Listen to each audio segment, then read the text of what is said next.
everybody, and welcome, Hank. I know you had a good night again last night. We've got a big week ahead of us. We've got a big card in college basketball tonight. We've got 4 big games coming up on the weekend in the NFL. 4 dogs last weekend.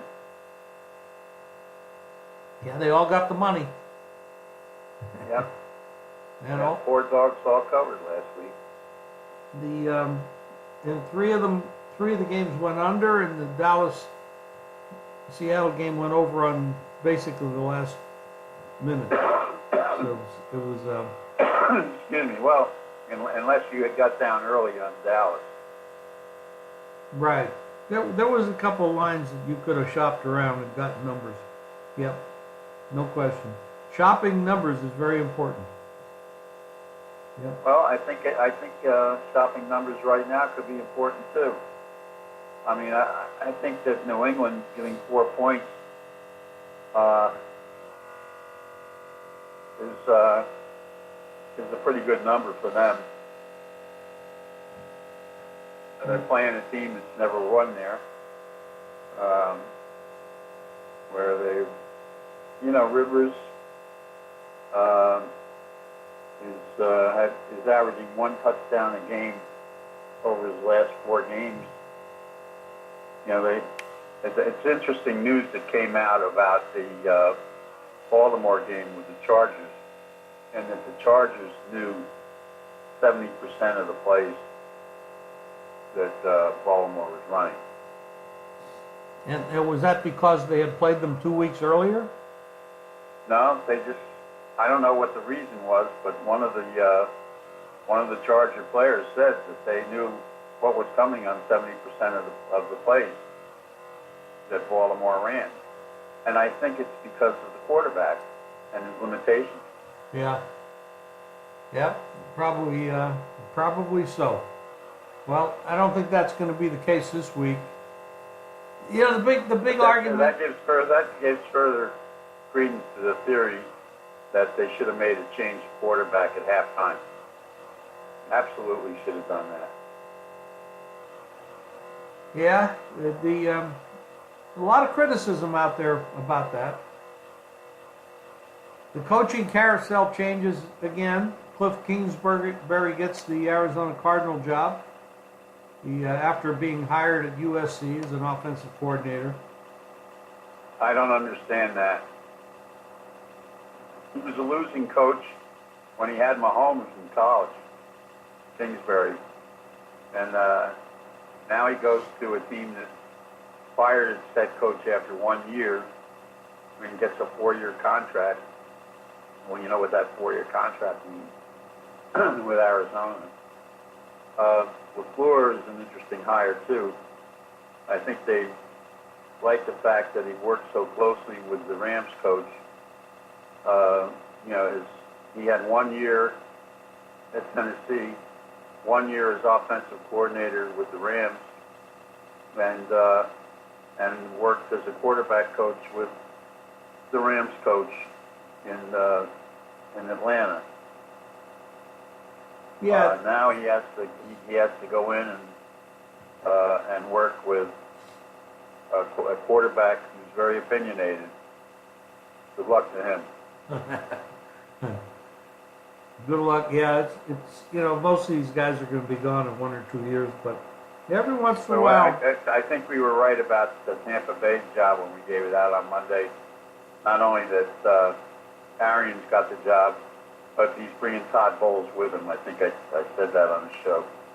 Yeah, you did, and you were ahead of the game with that. And those 2 guys worked together in Arizona together before they split up and went in different directions. But now they're back together again, so that could be interesting. I want to point out something about the Chargers, and not that New England has the kind of defense that Baltimore has. But it went a long time with nobody scoring, neither side. And the 1 touchdown that Rivers was able to maneuver, came at the very end of the game when it was pretty much decided. where that game was going. All those scores that they had against Baltimore were set up by Baltimore's turnovers and mistakes, and they all were on chip shot field goals. New England has good safeties. I think offensively they're going to miss Josh Gordon. Everybody says Gronk is done. I'll believe it when I see it this week. New England scored 400 points for the 12th straight year. They still have Edelman, which is what Al Davis used to. That's the name Al Davis gave to Fred Ellenstein, who he hated. They still have Michelle. They got Patterson. They got Hogan. But they're going to have to protect Brady. But I think the offensive coordinator will come up with some plays work against the Chargers.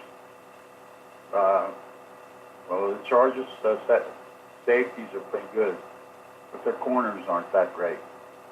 And that's where New England will attack them. Travel time back and forth to the East Coast 2 weeks in a row. Another 10 o'clock start. They didn't do the Chargers any favors. No, that's a tough travel situation, no question. You mentioned 3 weeks ago, Hank, that Rivers had not been playing well, and I didn't see any change last week. He still didn't look all that good to me. No, well, they were put pressure on him, and Baltimore's defense, like I said, is different from New England's defense, which is not as good as it was. But they are strong in their secondary. That's one thing about New England. But they don't have a great pass rush. If he can stand back there and have time, he could be troublesome.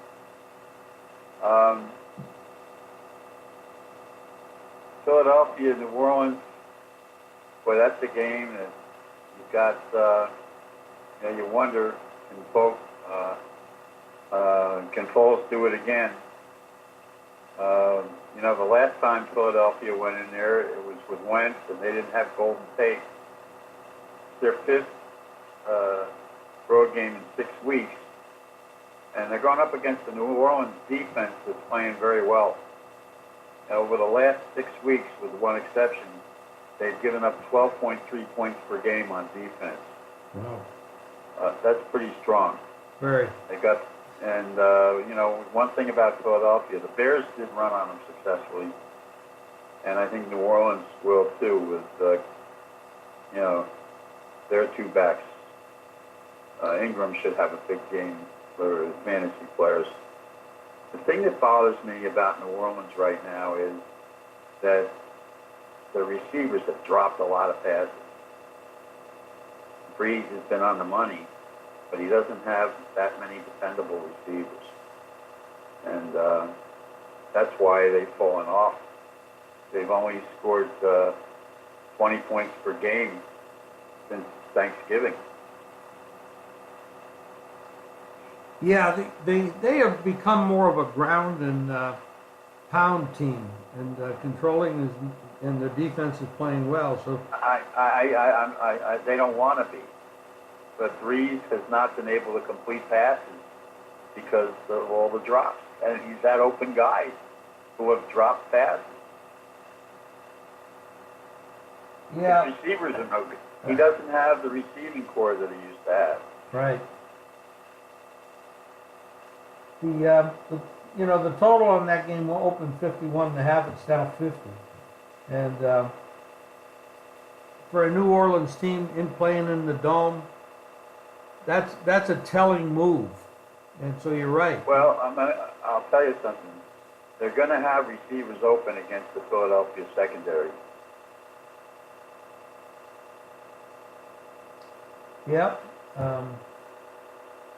Trubisky had, was able to complete passes against them. They lost that game because the guy missed a kick. Yeah, that's true. Trubisky had some open receivers and threw some very good passes in that game. Drew Brees is a different creature, and he definitely will play. Well, when he went across the middle, and when he was throwing slants, they were moving the ball. Now that he game could have a big game if they held on to his passes. That game opened 10, Hank. It's down to 8. Yep. That was the biggest move of all the games. The biggest total on the board is Indianapolis, Kansas City at 57. Yeah.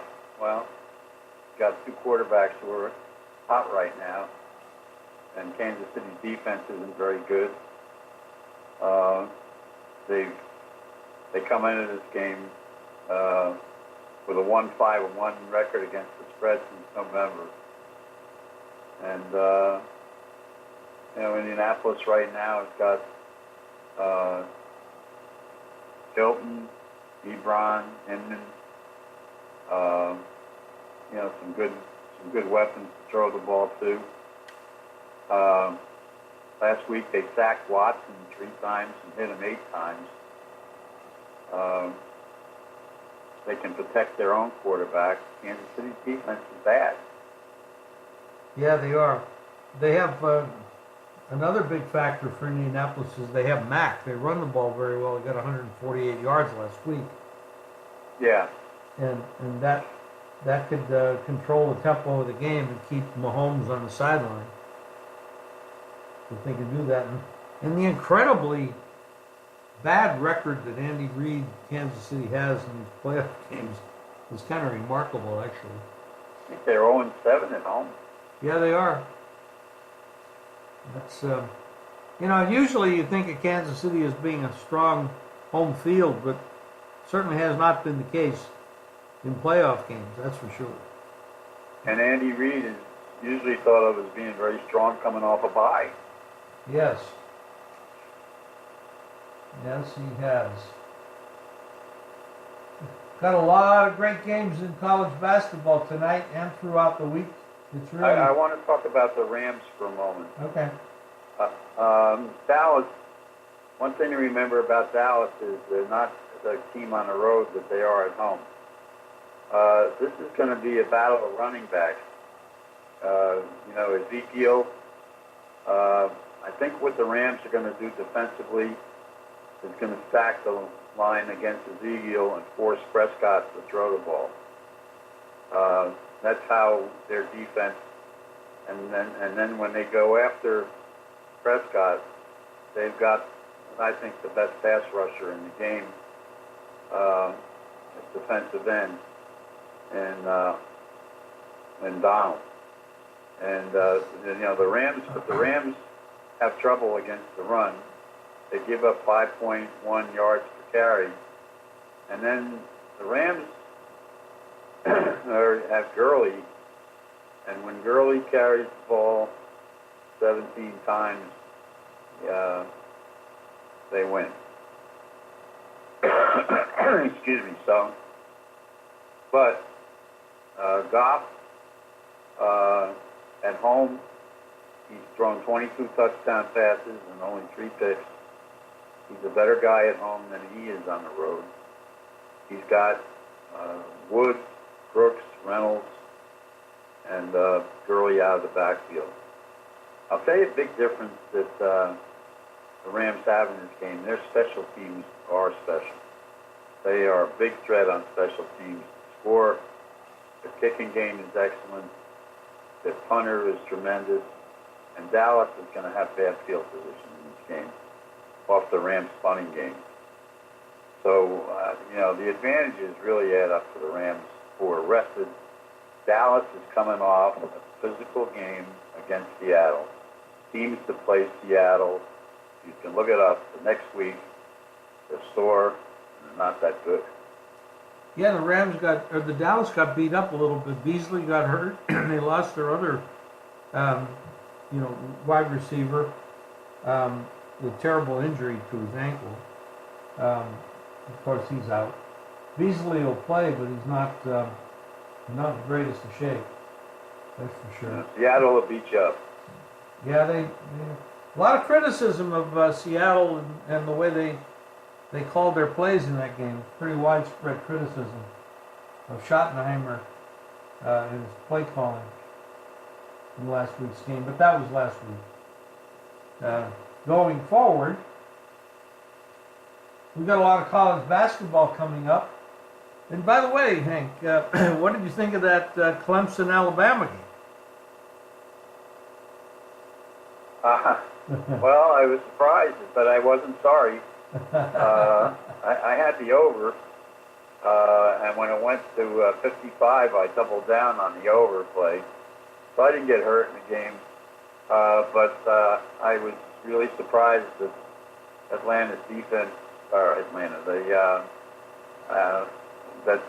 Saban's defense just didn't show up. They couldn't do anything against that quarterback. They didn't even when they put pressure on him, he killed him. And that one receiver just really beat him up. They could have had no answers for him. He made great catches, but the passes were really on the money. And this quarterback is truly a freak. And he came out there and Saban, I'll tell you something that interested me in the game. Alabama was in the game. They were only one score behind late in the first half.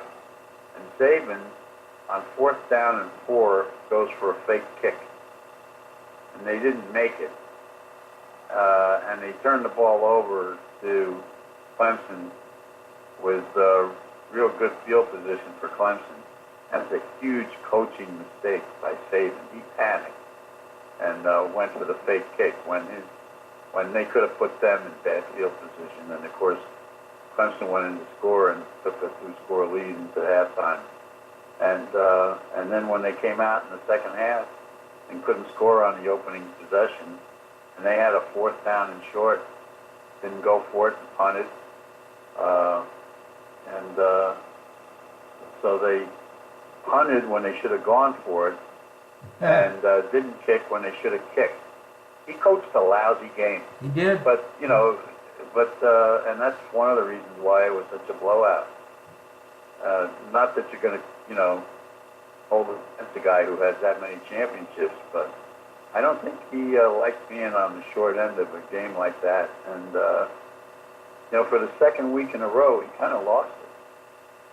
The last 3 games against Georgia, against Oklahoma, and against Clemson, their defense gave up over 400 yards.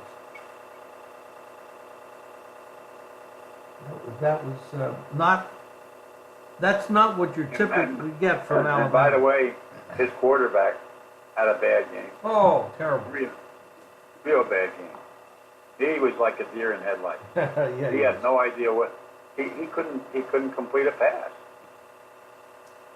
No, he had some turnovers. It was a sloppy game by Alabama. Well, we got the new king, Clemson, and now they're favored for next year. Well, you got that quarterback coming back, and a lot of the other players. They're going to be tough to beat. And Dabo Swinney's done a great job the last few years. Big job. Yeah, and he's got God on his side. What a 12th man. Yes, he does. Every time he wins a big game, it was God who helped him. I thought God, particularly in these times, has more important things on his mind. You mean there's other problems in the world? You think? You think. College basketball. We got some big games tonight. We got some big games all week. This is college basketball time. So now we're moving on. Big game tonight. Michigan State had a big win last night. They're starting to get better. And the ACC right now, Virginia is really strong. Duke is looking better and better. Boy, they were tough last night. And you got some interesting teams in the Southeast and the Big 12. Kansas I don't think Kansas is quite were as strong as they have been in the past. But some real competitive games this weekend. Starting tonight, I want to see what Auburn does. Auburn has kind of tailed off a little bit. They play Mississippi on the road. That's a big game for them. Georgia's playing well. They play Vanderbilt. That's a great matchup. Ohio State is playing well right now. Creighton's a very good team. They play Marquette. That's a good matchup. Some really good games tonight. Syracuse is playing Clemson. Seton Hall, who lost a tough game. I remember the other night, I said, the other day on the show, I said to watch out for St. John's. Yeah, they're good. They're real good, and they're very well coached. How about this Houston University 15-0? But I'll tell you something. They gave Villanova a game, and Villanova came back late and beat them. That was a tough loss for St. John's. Yeah, it was. Houston University, 15-0 so far. They're undefeated. They go to Temple tonight. Yeah. That's my old school, Temple University. 1 point underdog. Well, your old school's going to give them a game. I think they will. They're slight underdog, 1 point underdog tonight. That's a tough spot. Tough spot for Houston, but they are good. A lot of good games. This is exciting. Anything else, Hank, that you want to discuss today? Well, the Dolphins supposedly are going to offer their job to their special teams coach, Rizzi.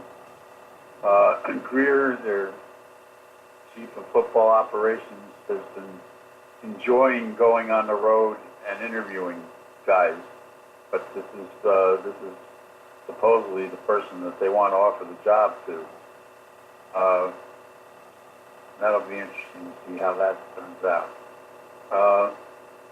And they're going to have to try to figure out a way to get a good quarterback, or figure out a way to lose a bunch of games for the next 2 years, so they can get Lawrence. Yeah, I think there's a lot of people who are going to want to be getting him, that character. He's pretty good. And the New England Patriots are going to be looking for a quarterback one of these days. They're going to have to think about that. But, yeah. All right. Their offensive coordinator is not going on job interviews. No. I guess he's going to wait it out until Belichick decides to go. I believe that's why he's doing that. Yes, I agree. I agree. He's looking for retirement, probably by Bill and Tom, and he'll move up into that position. It's going to happen eventually. Well, Hank's picks and mine are up at jimfleiss.com. Hank, thank you for today. I appreciate it. And have a wonderful day. We'll talk again Friday. Okay, this is an exciting weekend.